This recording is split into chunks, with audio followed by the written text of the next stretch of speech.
What's going on, everybody? Welcome in Fantasy Alarm live stream. That's right. I'm Howard Bender. With me here, James Grande. It's time to start talking a little MLB DFS. You got about a half hour before lineup lock. Got a 9-game slate. James, what's it looking like today out there, man? It's looking good. We got a pretty good slate of weather. We got a bunch of juicy pitchers to attack. We have a bunch of juicy pitchers to use as well. So I really like this slate. We have a nice rivalry going on today between us and John. So it's a great slate of baseball games. Yeah, little Yankee Red Sox rivalry. Always nice to have. Yankees hopefully just tee off on Johnson tonight. I don't even. It's so funny, man. I'm sitting here.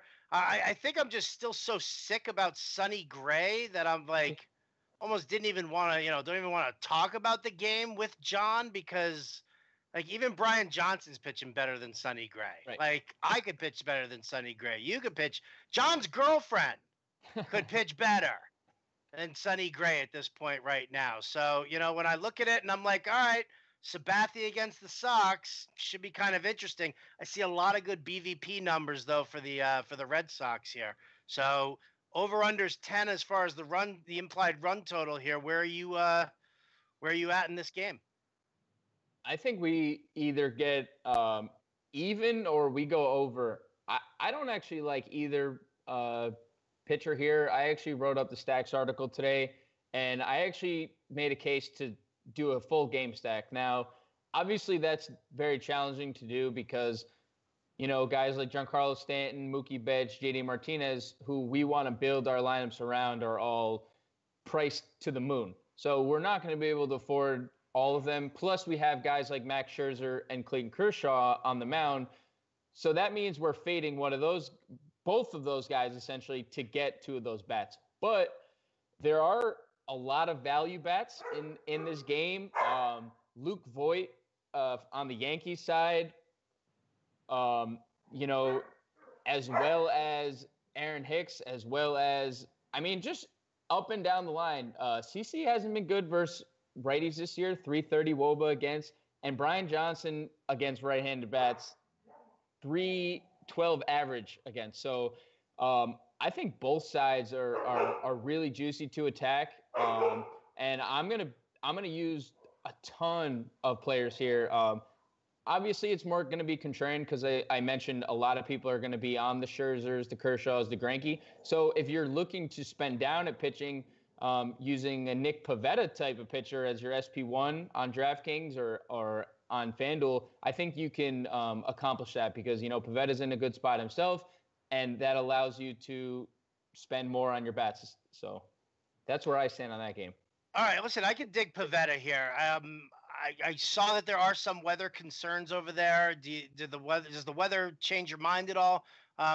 When are they talking about storms potentially coming in? Early, late? So there is a flash flood warning, but apparently it's going to miss the stadium. So Craig Mish the Marlins game? That was ironic. So apparently it's going to miss it. So I'm not overly concerned with the weather there. I think in terms of weather in general, we should be fine, and I don't think we need to concern ourselves with it too much on this slate. And Pivetta is a guy who hasn't been pitching great, but he allowed 5 earned runs last start, and he struck out 12. So, and now he gets the Marlins. So, at his price tag, it's going to be hard. It's going to be hard to exclude him from our builds here today. All right, so you're using him over there. Are you? 9-game slate here. So I know if you're playing on FanDuel on a single pitcher site, does it make sense for you to just go with using Nick Pivetta as opposed to having to pay up so substantially for Greinke? Like, are you going to be able to get enough of a price point here, savings that it's going to be worth it? Because listen.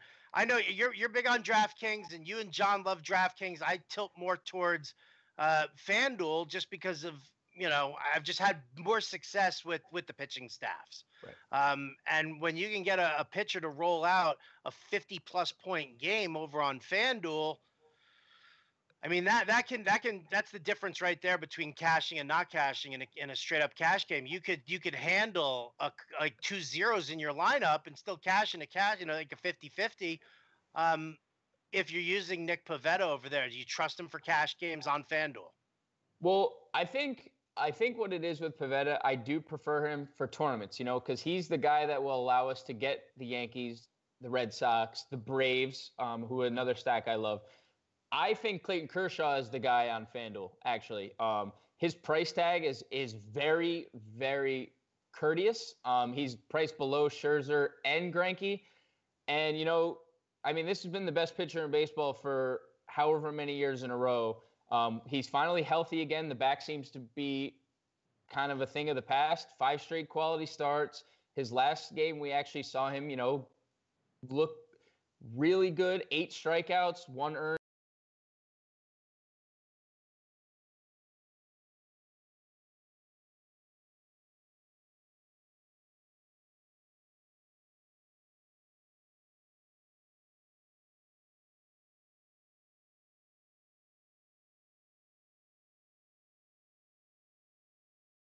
By $1,400.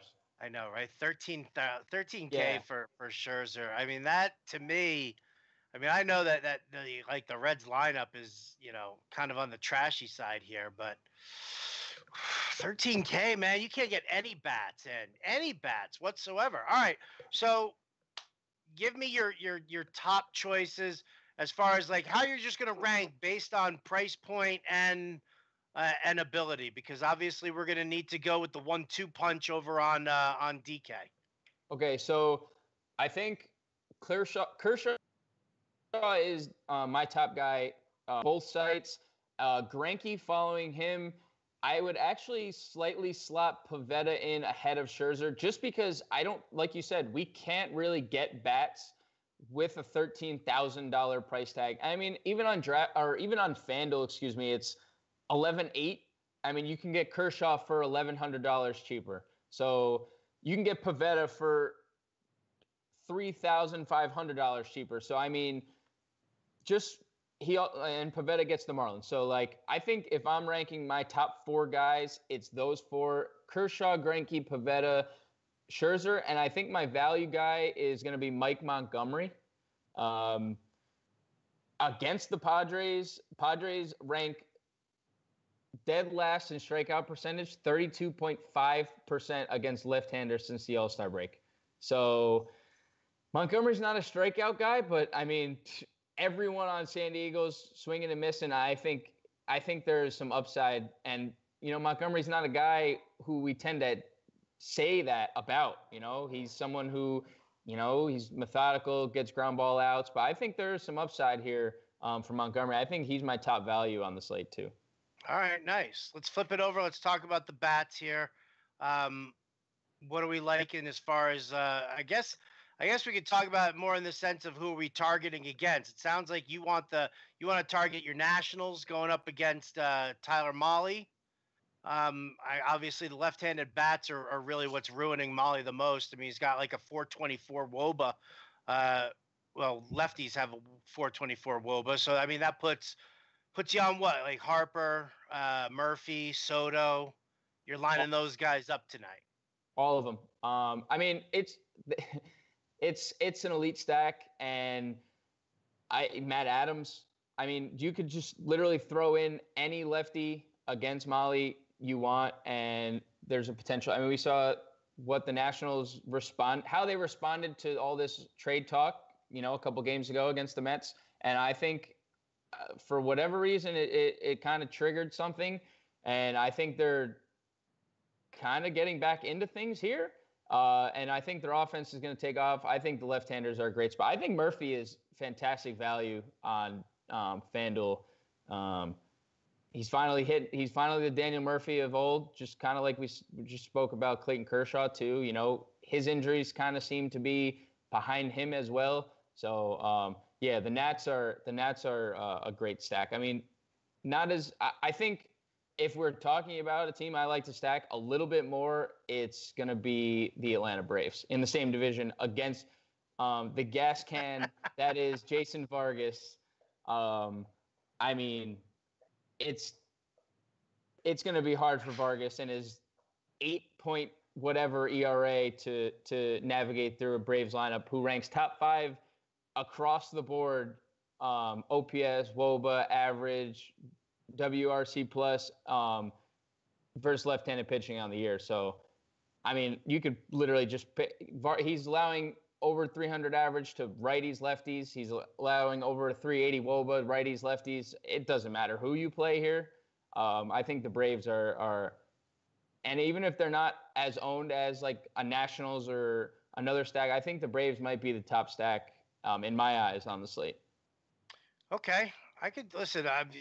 You're not gonna get an argument out of me. I mean, what was it? All it took was for like some Bryce Harper trade talk and a showing against Steven Matz in order to get the Nationals bats going here. So now you're looking at the Braves going up against Vargas. They got Fultonevich on the bump also, which is fantastic. So, you know, are you talking about? Are you just talking about locking down the top 4 in this lineup here? Are you talking about the Acuna Albies tandem there, and then maybe look a little deeper? You're fine with Freddie Freeman, Nick Markakis going up against a lefty just because it's Vargas?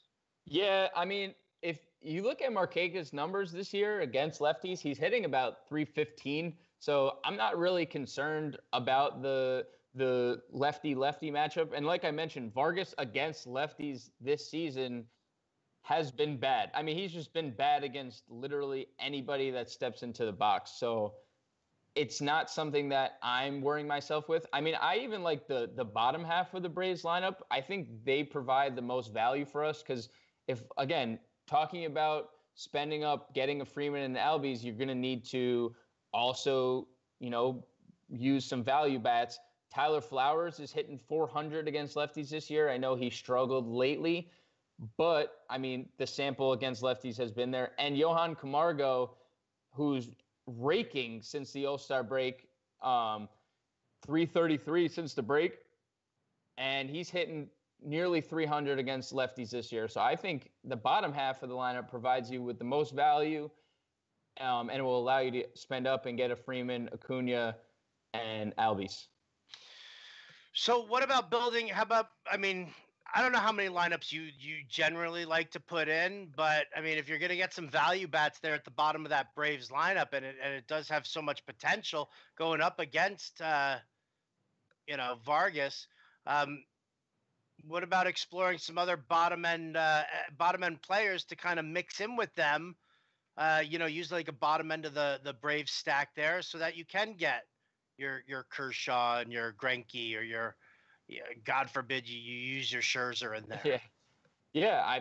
I mean, that's perfectly fine with me. I mean, I'm not totally on like a Dansby Swanson, who's hitting 8th. You know, I don't ever like to use many, like, not, I won't say ever, but generally my rule is I don't use a batter in front of a pitcher. Right.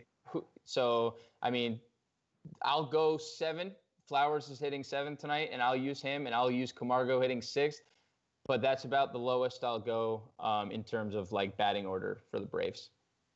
Yeah, well, yeah, I can obviously understand that. It definitely makes sense to me. It'd be very interesting, that little 3-player stack there: Duvall, Camargo, and Flowers right there in a row. All right, talk to me. Where else are you? So you're targeting against Molly. You're targeting against Vargas. Where else are you looking for your bats? So I mentioned it before, but I think there's a few sneaky value bats we have on this slate, and one's on the Yankees, Luke Voit.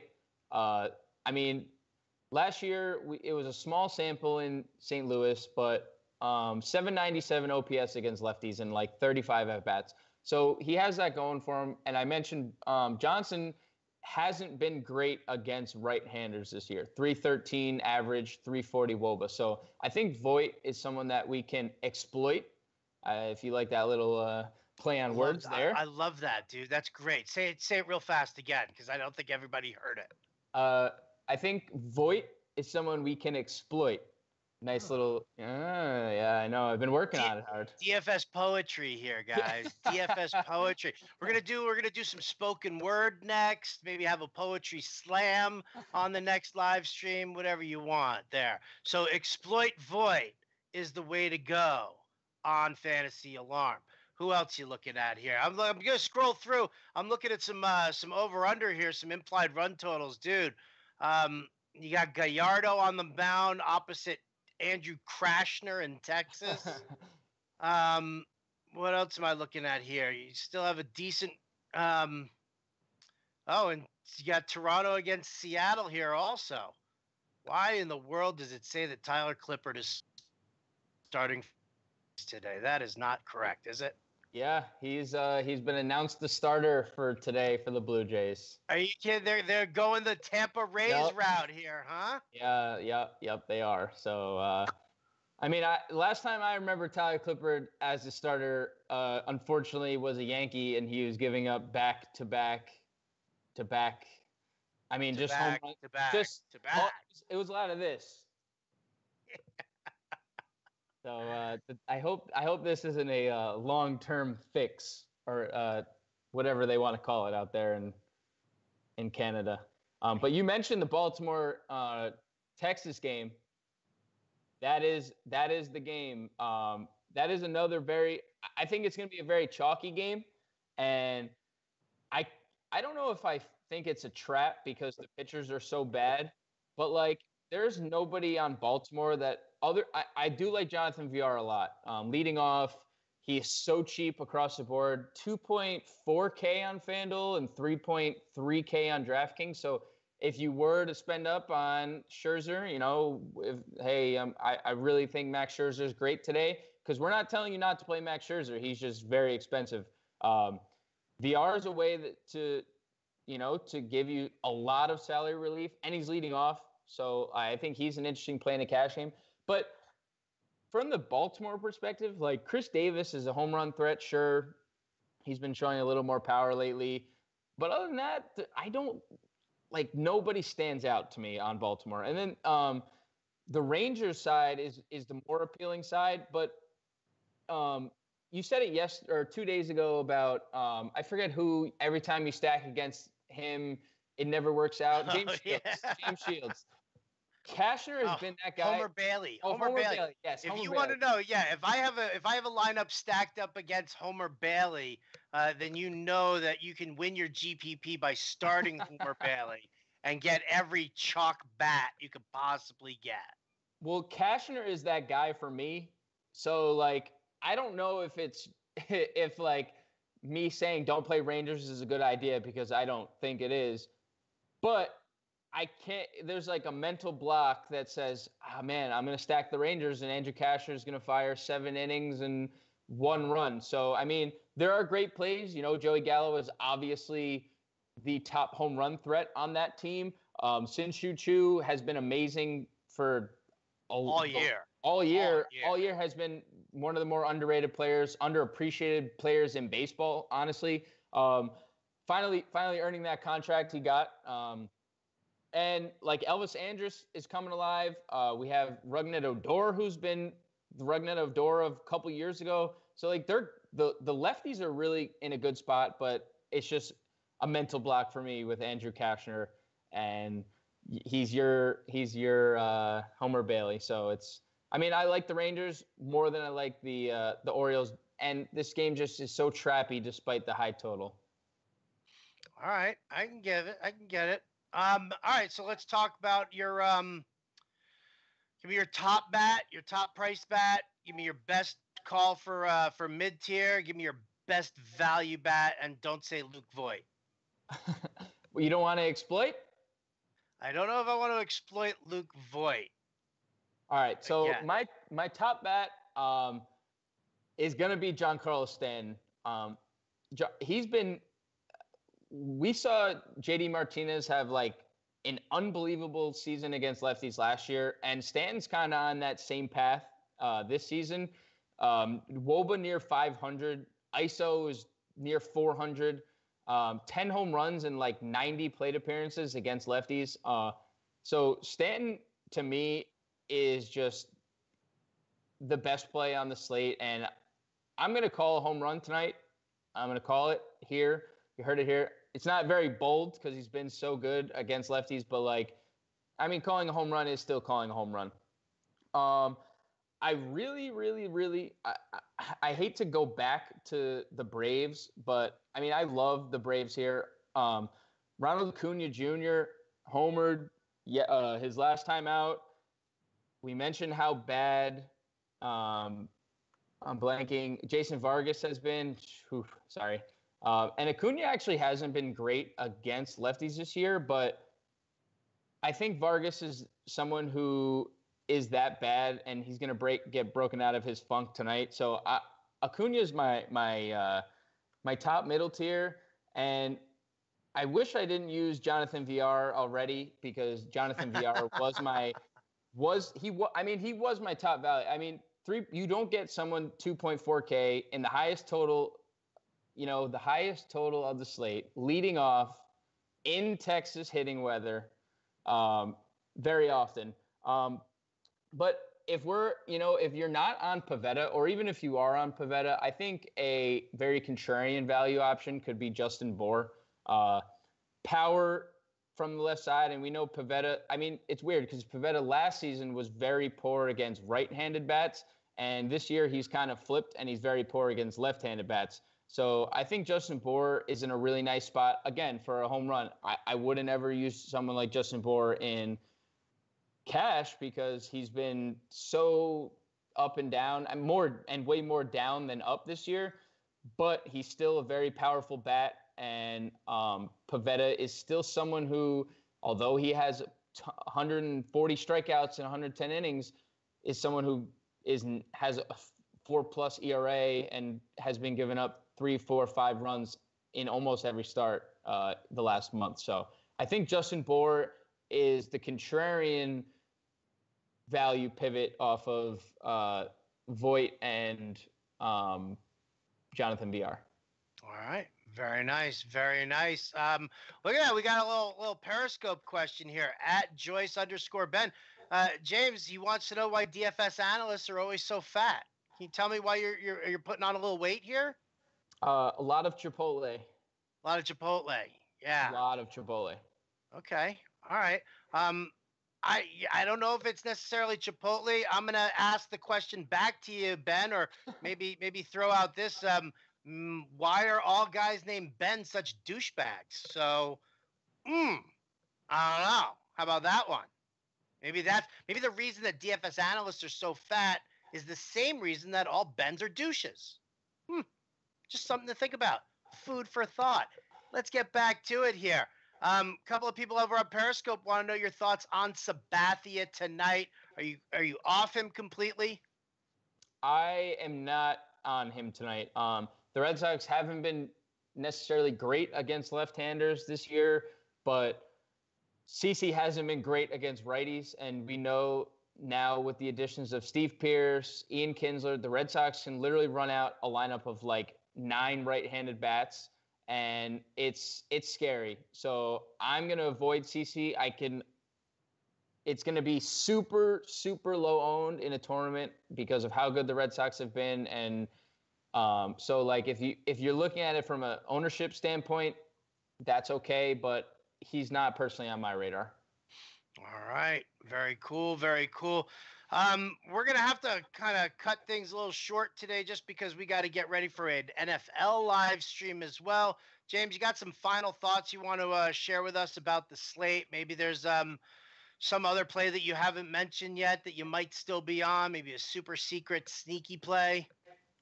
I think not necessarily a play, but I think the way that you approach this slate is I think you can get away with avoiding the top guys tonight with guys like Pivetta and Montgomery on the slate. And I think you can spend up on hitting. I think there's going to be a lot of runs scored tonight. And I think that's going to be a really contrarian route to go because we have the name value of Scherzer, Kershaw, Greinke. And I don't think you necessarily in a tournament need them to win because, crazy things happens in tournaments. And there's such a good slate of hitting tonight that I think we should look to look to take advantage of that fact. There you go. Sound advice from a man who apparently needs to do a ton of sit-ups.